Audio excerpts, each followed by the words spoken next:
Hello everyone. तो जैसे कि लास्ट वीडियो में हमने प्रॉफिट एंड लॉस एप्रोप्रिएशन के फॉर्मेट के बारे में डिस्कशन की थी, तो मैंने आपको कहा था कि जो उसके इंडिविजुअल कंपोनेंट्स हैं उसके बारे में मैं वन बाय वन उसकी कैलकुलेशन आपको बताऊंगा। तो जो आज का टॉपिक है वो हमारा है कैलकुलेशन ऑफ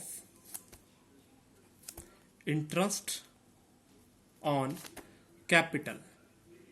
ठीक है, इस टॉपिक का मतलब क्या है? कैपिटल आपको पता है, जो पार्टनर फर्म को प्रोवाइड करते हैं। ठीक है, आपको बिजनेस चलाने के लिए पैसा चाहिए और जो पैसा पार्टनर्स फर्म को चलाने के लिए प्रोवाइड आउट करते हैं उसको कैपिटल बोला जाता है। ठीक है, तो उस पे फर्म जो है पार्टनर को क्या पे करती है? इंटरेस्ट पे करती है। This is just like that, जब आप जैसे कि आप बैंक में अपना पैसा डिपॉजिट कराते हो उसके बदले में आपको इंटरेस्ट मिलता है ना। Similarly in case of partnership firm, जब कोई पार्टनर अपना पैसा in the form of capital firm को देता है तो उसके बदले में उसको क्या मिलता है? इंटरेस्ट मिलता है। और ये जो इंटरेस्ट होता है it is an item of expense बच्चे, it is an item of expense for firm. Firm के लिए ये एक्सपेंस है, तभी तो हमने पी एंड एल अप्रोप्रिएशन में इसको डेबिट किया था। And it is an item of income for the partner, वो हम पार्टनर कैपिटल अकाउंट में डिस्कस करेंगे। ठीक है, तो आइए अब इसकी कैलकुलेशन के बारे में डिस्कशन करते हैं। इसकी कैलकुलेशन को ना इजी वे में समझने के लिए मैंने इसके केस फ्रेम किए हैं, तो ताकि आपको अच्छे तरीके से इसका जो डीप कॉन्सेप्ट समझ आ जाए। तो फर्स्ट केस क्या होगा इसमें? When only opening capital of the partner is given. जब आपको सिर्फ क्या गिवन होगी? ओपनिंग कैपिटल ही गिवन होगी।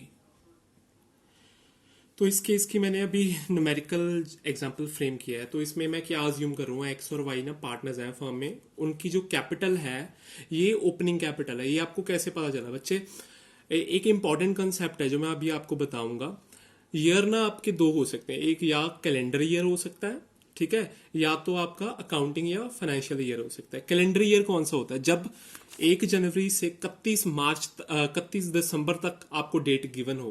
कैलेंडर में ओपनिंग डेट क्या होती है? 1 जनवरी, ठीक है। क्लोजिंग डेट क्या होती है? 31 दिसंबर। तो this year would be called calendar year. ठीक है, तो नेक्स्ट जो आपका फाइनेंशियल ईयर होता है वो क्या होता है? जो आप पंजाबी ਦੇ ਵਿੱਚ ਕਹਿੰਦੇ ਨਾ ਜਿਸ ਸਾਲ ਠੇਕੇ ਟੁੱਟਦੇ ਨੇ, ਠੀਕ ਹੈ, ਠੇਕੇ ਕਦੋਂ ਟੁੱਟਦੇ ਆ? 31 ਮਾਰਚ ਨੂੰ। ਸੋ 1 ਅਪ੍ਰੈਲ to 31st March would be called your financial year. Like 1 January 2019 to 31st December 2019, this is a calendar year. अगर यहाँ पे होता 1 अप्रैल 2019 तो एंड कहाँ पे होता? 31 मार्च 2020 को उसकी एंडिंग होती। ठीक है, तो इसमें क्या बताया? एक्स एंड वाई पार्टनर्स हैं। 1 जनवरी 2019 को उनकी जो कैपिटल्स हैं, ओपनिंग कैपिटल्स हैं, वो कितनी है? 1,50,000। इंटरेस्ट जो है वो कैपिटल पे कितना अलाउड है? 10% पर एनम। आपको बोला गया है इंटरेस्ट ऑन कैपिटल कैलकुलेट करना है। ठीक है, ईयर एंडेड कितना है? 31 मार्च 2019। तो इसको ना आपने जब सोल्यूशन करना है तो इसको आपने स्टेटमेंट फॉर्म में से अपनी लैंग्वेज में समझने के लिए ऐसे फ्रेम कर लेना। लाइक एक्स और वाई पार्टनर है, यहाँ पे आप डेट लिख लोगे जो भी डेट दी हुई है, 1 जनवरी 2019। एक्स की कितनी कैपिटल है? 1 लाख है, ठीक है, और इसकी कितनी है? 50,000। एडिशंस कोई नहीं हुई है। ये फर्स्ट केस है जिसमें सिर्फ आपको क्या दी हुई है? ओपनिंग कैपिटल ही गिवन है। ठीक है, तो इसका सोल्यूशन कैसे होगा? Like calculation of interest on excess capital आप कैसे कैलकुलेट करोगे? Is equal to 1 lakh rupees जो है आपको रेट कितना गिवन है? 10%। 10%, ठीक है, पूरे साल ही अमाउंट यूज हुई है तो चाहे आप इसको मल्टीप्लाई 12/12 भी कर दो तब भी ये 1 ही आएगा। इसलिए जब पूरे साल की कैपिटल गिवन हो तो आप ये प्रोपोर्शन ना भी करो चलेगा। तो इसका आंसर क्या आएगा? 10,000।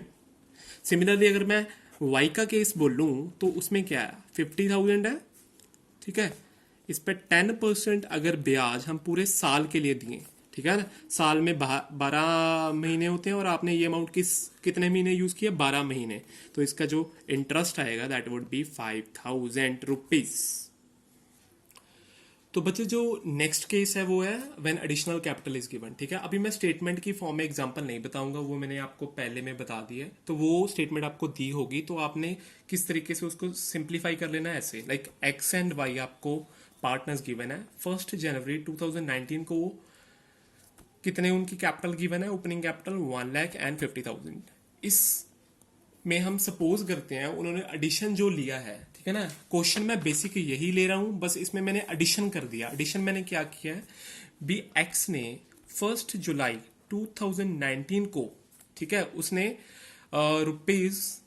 ₹10,000 एडिशन ले आया है वो, ठीक है। So this is the second case. तो इसमें आपका सोल्यूशन कैसे होगा, वो होगा calculation of interest on excess capital. वो कैसे आप करोगे, 1,00,000, ठीक है, रेट वही रहेगा जो मैंने पहले एग्जांपल में लिया है। रेट कितना था, 10%। ये अमाउंट आपने 1 जनवरी को लगाई थी और साल कब खत्म हो रहा है आपका, 31 दिसंबर 2019। तो ये 12 महीने यूज हुई है। साल में कितने महीने होते हैं, 12। तो ये कितना इंटरेस्ट आ गया, 10,000, ठीक है। नेक्स्ट जो उन्होंने एडिशन की है, कितने की है, 10,000 की है, रेट वही रहेगा। अभी देखो 1 जुलाई से लेकर 31 दिसंबर तक कितने महीने हुए, जुलाई, अगस्त, सितंबर, अक्टूबर, नवंबर, दिसंबर। इट इज अ 6 मंथ्स, और 6/12 इट इज कमिंग आउट 500। तो टोटल इंटरेस्ट एक्स के केस में कितना होगा, 10,500। वाई के केस में वही है, क्योंकि वाई के केस में तो हमने कोई एडिशन की ही नहीं है। जिस बंदे के केस में, जिस पार्टनर के केस में एडिशन होगी, उसी में आप प्रपोर्शनेट करके प्लस करोगे, ठीक है, एडिशन को। तो इस केस में it is coming out 5,000 as usual. अभी बच्चे मेरा थर्ड केस है, ठीक है, when capital withdrawn during the year, ठीक है। सेकंड केस में क्या था, अभी वो साल के दौरान कोई कैपिटल एडिशन कर रहा है, मतलब और पैसा लेकर आ रहा है। इसमें क्या उसको जरूरत नहीं है तो वो पैसा निकलवा भी सकता है। तो इसमें क्या हम एग्जाम्पल ले रहे हैं, एग्जाम्पल वही है एक्स और वाई की, ठीक है। 1 जनवरी 2019 को इसने पैसा लगाया था 1,00,000 रुपया और इसने लगाया था 50,000 रुपया, ठीक है। अभी क्या हुआ, इसने 1 जून 2019 को, मान लो अभी वाई का ले लेते हैं, वाई ने 1,000 रुपीज जो है वो कैपिटल में से निकाल लिए। तो इसमें हम जो सॉल्व करेंगे तो calculation of interest on excess capital कितना आएगा बच्चे, वो आएगा 1,00,000 रुपए के ऊपर 10% रेट ही रहेगा, ठीक है। मैं ये अज्यूम कर रहा हूँ पहले केस की तरह, लेकिन इसमें इंटरेस्ट वेरी भी कर सकता है, 5 भी हो सकता है, 6 भी हो सकता है। लेकिन मैं सारे जो केसेस को ना कंपेयर किससे कर रहा हूँ, फर्स्ट केस से कर रहा हूँ, ठीक है। तो ये जो पैसा है वो 31 दिसंबर 2019 तक, मतलब पूरे 12 महीने यूज हुआ है, तो इस पे पूरा ब्याज लगेगा। वो कितना है, 10,000। तो ये आ गया एक्स का आंसर। वाई का आंसर कैसे आएगा, वाई का क्या है, वाई ने 50,000 रुपए पे 10% ब्याज लेना है पूरे 12 महीने के हिसाब से, तो ये 5,000 है। और उसको 1,000 रुपया उसने 1 जून को निकलवा लिया, तो 1,000 रुपए के ऊपर 10% के हिसाब से उसको 6 महीने के लिए ब्याज नहीं देना पड़ेगा। अगर तो बच्चे एडिशन हो सेकंड केस की तरह, तब तो आप प्लस कर लोगे। अगर विड्रॉइंग हो तो आप उसको क्या कर लोगे, माइनस कर लोगे, ठीक है। तो उसको पैसे की जरूरत नहीं थी तो निकलवा लिए, तो उसको ब्याज भी फिर कम ही मिलेगा। ये भी बच्चे फोर्थ केस थोड़ा मिसलेनियस है, चाहता तो मैं छोड़ भी सकता था, लेकिन थोड़ी क्लैरिटी देने के लिए मैंने इसको भी इंक्लूड कर दिया है। तो different rate of interest for the opening and additional capital. इसमें होगा क्या बच्चे, एक्स और वाई जैसे पार्टनर हैं, तो 1 जनवरी 2019 को मान लो एक्स ने 1,00,000 रुपया लगाया और इसने 50,000 रुपया लगाया। 1 जून 2019 को इसने 10,000 रुपया एडिशनल लगाया, इसने 1,000 रुपया निकलवा लिया। तो इसमें क्या है, वो बोल सकते हैं भैया ओपनिंग पे जो रेट ऑफ इंटरेस्ट है वो कितना है, 5% है। और जो एडिशन है, चाहे वो एडिशनल कैपिटल इंट्रोड्यूस्ड है और या फिर विड्रॉइंग की है, तो उस पर 6% है। तो उसके हिसाब से अपने प्रपोर्शनेट करके एक्स के केस में प्लस कर देना है, वाई के केस में माइनस करना है। बाकी सम सिमिलर है as compare to the previous जो केसेस मैंने करवाए, just the difference is regarding the rates, ठीक है।